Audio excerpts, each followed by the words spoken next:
And today, we're excited to move forward with our agenda. Do I have a motion for approval of minutes from April 7th? Move to approve the minutes from April 7th as written. Do I have a second? Second. All in favor, say aye. Aye. All right, ayes have it. All right, and then we've got a series of allocations. I don't know which one you guys want to. Both you can do pleasure. I'll get us started.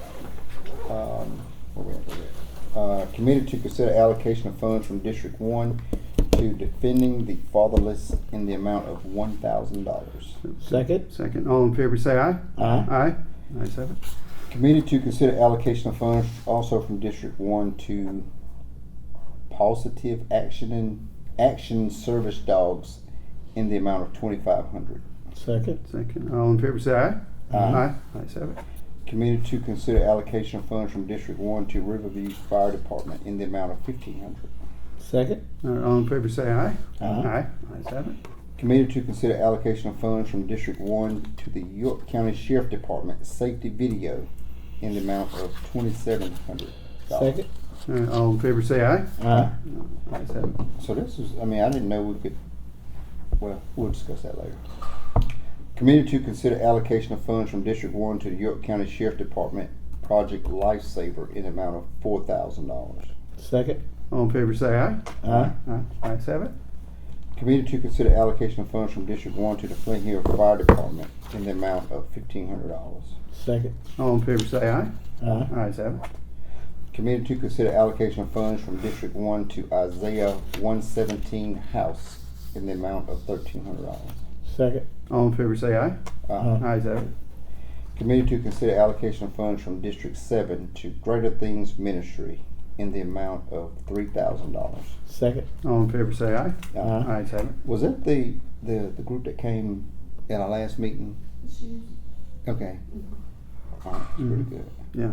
Committed to consider allocation of funds from District 7 to Church of Christ Basket of Blessings in the amount of $2,000. Second. All in favor, say aye. Aye. Ayes have it. Committed to consider allocation of funds from District 7 to Fort Mill History Museum in the amount of $5,000. Second. All in favor, say aye. Aye. Ayes have it. All right. Excellent. Excellent. Okay. Follow-up discussion regarding local vendor preference. Kevin just walked out the door. There you go.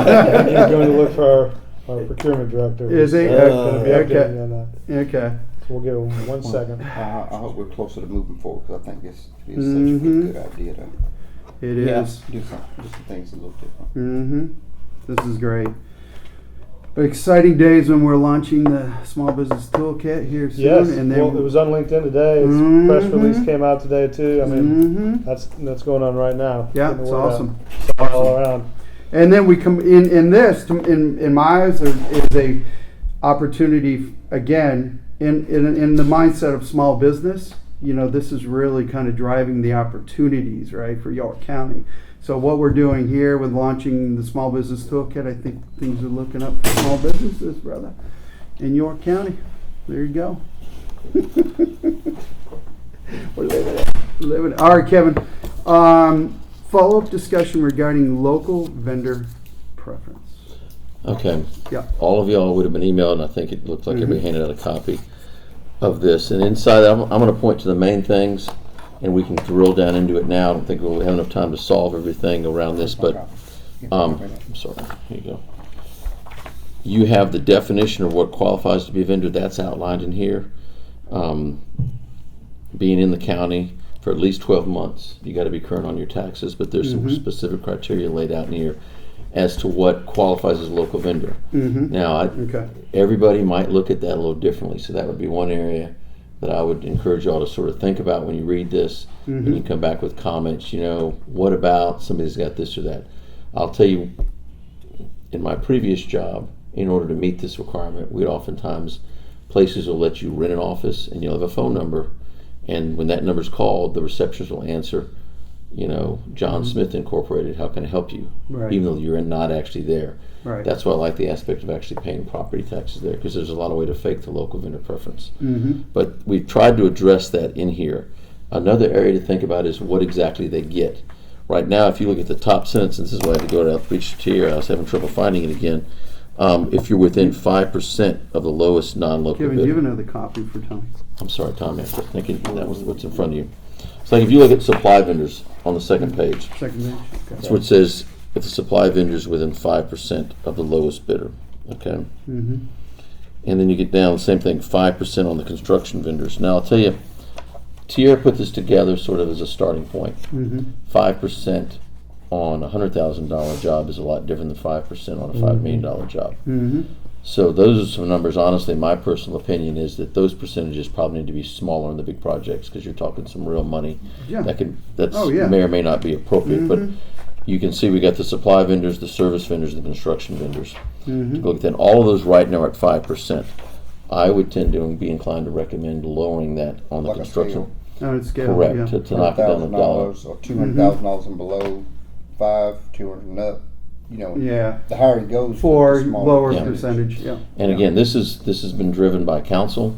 If y'all want to think about what do you think are those appropriate breakpoints, staff will provide comments that, yeah, we think that's a good idea. Hey, you might be getting on a limb on there and something like that. But think of this as a framework, as a starting template, because ultimately this is going to be council's wishes put to pen and paper and then voted on through readings and ordinance, and it becomes law in the county. Mm-hmm. So that's why Tom and I talked before this meeting got started. I don't know if we want to drill down into the weeds on this at this particular meeting. Y'all have got this electronically late last week. Y'all can maybe digest this and come back with some specific changes you'd like to make, and then have something you can vote upon Yeah. and go to all the council. I think so. If you guys are good with that, give us time to read through this. Do you guys have any questions for Kevin? No. I think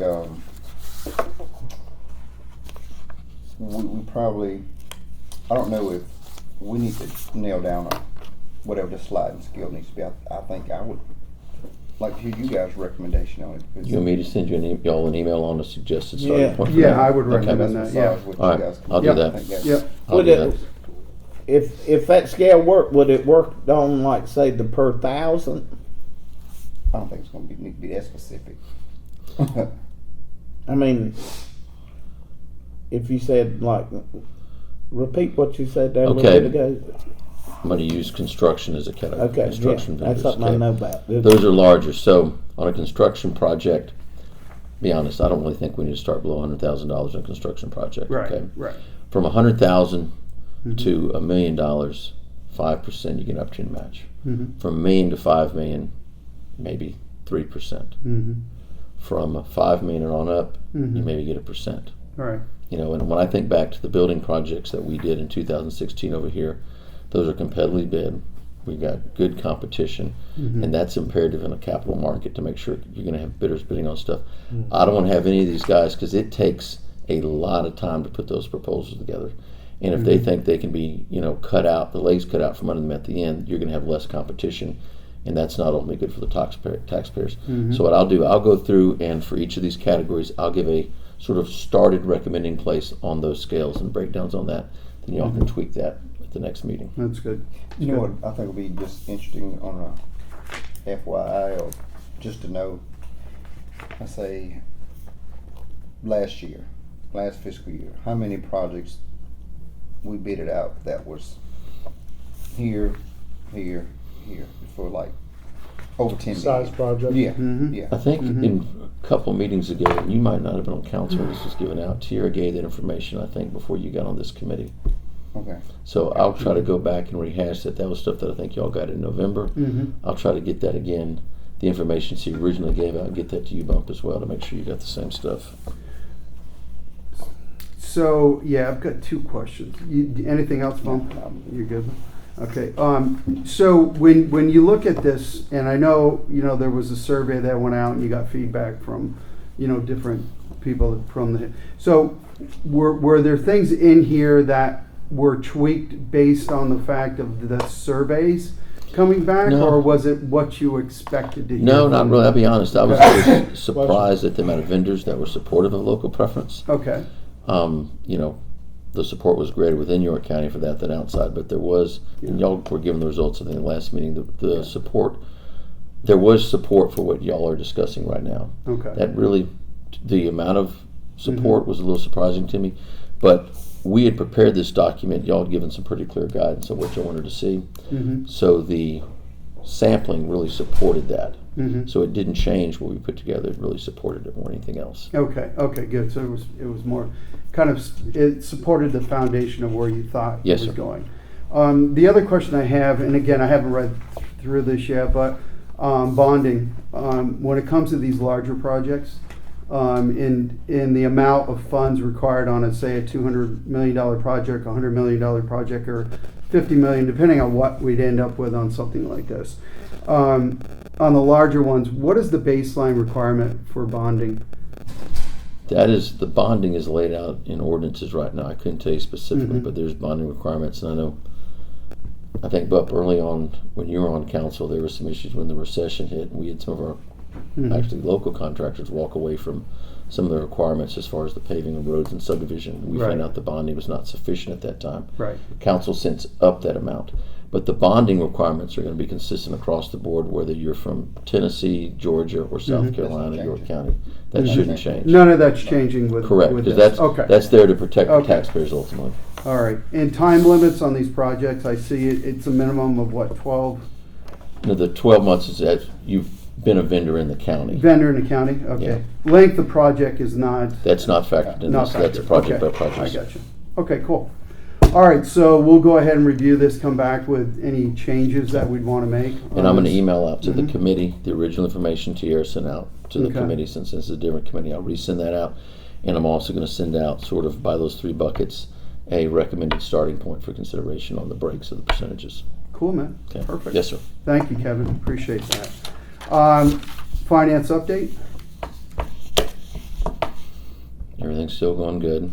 No, we're, Well, that was a short With- one. I tell you what. the These are county, coming in. That's it. They're you know, coming and in. we'll talk about this. I believe Right. there might be a discussion about budget stuff around here, but, as Mm-hmm. we've alluded to in the spring, we talked about the road in the county. Mhm. We continue to see really strong growth in York County. Okay. It has slowed a bit, Mhm. but the growth that we had was really just not sustainable. But we continue to be very blessed in this county that what we've got coming in. I think that's a strong credit to our schools we have. We have two of the top school districts in the state in this county. We've got some great citizens in here, and we have a very business-friendly tax base in this county as well. But we continue to do well, and I think the citizens and of course county council should get a lot of credit for that. Mhm. What, Excellent. can you get me some numbers on how many people are participating in the prepayment of the property, that option that we have? It's less than 100. I think it's 80 something. It's not very big. I think we need to make sure that's being promoted, because I think it's a good option for people to have who are not paying their property taxes through their mortgage company. I think a lot of senior people who own their homes. We've tried to go out there again before. We can certainly work with the information office to try to get that information out there more. It's an interesting program because you got the same ones that use it every year. Right. You've got others seem to come and go, and we got a lot that'll get in and like, hold on, wait, I'm giving you my money early. No, thank you, and they get out and want their money back. Right. But we can certainly I'll work with Josh in the Public Information Office to try to get something out about that. Do you see, Kevin, from a homestead exemption perspective, where, who's who's utilizing the homestead and who's not? Is that something, I know it's a state level program, but I'm just curious with the new people coming in here. I can't think if I know anybody that's avoiding that. Right. They all want to take Yeah. advantage of Once that. people find out. Once people find out, I'm just, yeah. Yeah, and closing agents generally do a very good job explaining that to Yeah. them, and that's where we get most of our paperwork. Yeah. We always have some that didn't see it, forgot about it, and you do have like a 3-year window to make sure you capture that. Yeah. We've gone through that in the past. Oh, yeah. Mhm. But it is the overwhelming majority of everybody that does that. And we do have some.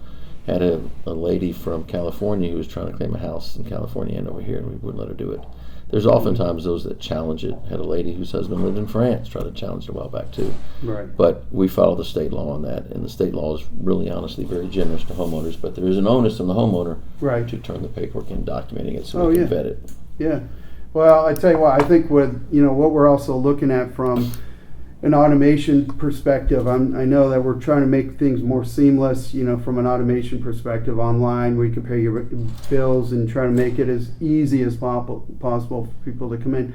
Do you see like any automation that's currently being looked at? You know, I know we talked about AI initiatives around our online services and systems. Is there anything that you guys can share that we're looking at from a bill, have these people pay their invoices online and making sure it's seamless to them? Mm-hmm. I It's think- already a mess. I wouldn't Well, do that's that. No. Well, I mean, I'll tell you, that is a topic we meet with Sure. right. in the treasurer's office where we collect all the money. You know, once a year we usually meet with Wells Fargo and Sturgis, who they process our online payments, and we'll talk about things out there. And there's nothing that's come out there that makes me think, I think this would be a good idea for the county. I want to make sure we know what we're doing and we don't get ourselves burned with anything. Right. You know, we're very reasonable with right now how we take online payments. You can pay with the draft from your bank for nothing. You use the credit card. We don't make any money. You choose to use credit card, get your points. You pay the small percentage that goes along with it. We don't make money on that. You know, I had a utility customer very upset. She was behind on her bills, and she wanted the option to call in her number instead of typing it in. And you get into some credit card regulations about that. Like if you notice, you go to places now that you touch your credit card. Those businesses aren't accepting the credit card, taking it. They can't take it. Then they take on another level of risk, and that'll drive their insurance rates they pay for those things. Gotcha. At the county, we looked at that because I inquired. I said, you know, is that possible to let her do that? Well, we're going to then need to step it up, the work we do in-house. Right. And that had been vetted by IT a few years back, and the case was still the same. It'd be about another full-time job to keep track of the documentation we have to keep around that. So I think we are right where we need to be with online payments over the phone like that, where you type in the credit card number. Yeah. But that is something that, you know, annually when we meet with Wells Fargo to go over our banking services, we do Yeah. discuss that. Well, you know, there's so much out there about automation, you know, and where but it's like you If said, you not want to be a everything's guinea, we'll take your credit card number and try some of these new things. I really, I just let me get one that's got $1 on And it. it's not really on Yeah. the agenda for tonight for F&O, but I think digital services is something that we have to be thinking of, just like we need to think about in-person services. So that, you know, to me means more of the website interaction, something like the small business toolkit. That's digital services. That's providing Exactly. information digitally. Exactly. So what else can we do to engage with our residents digitally? But also, we want to make sure we prioritize in-person communication too with our team. So we don't want to have AI chatbots engaging with our residents instead of our employees. Now, if a resident wants to do that, then we need to have, at some point, we're going to have to learn what that means. But in terms of AI and automation, we'd rather learn from other local governments, not be cutting edge on that. Yeah. And then apply some of those lessons to our work. Exactly. We're not going to be afraid of it. But Exactly. We're not going to go be the leaders. Very well It's said. always who's the first one to upgrade, right? There you go, man. All right, we have nothing in executive session. Matters for considering in executive session. Nothing coming out of there, so I do need a motion for adjournment. Tom, that's your job. Motion to adjourn. Yeah, do I have a Thank second? goodness. All right, all in favor, say aye. I have it. Yeah, buddy. There you go. Perfect. You go out to the Lord, dude, need a credit card to get me everything.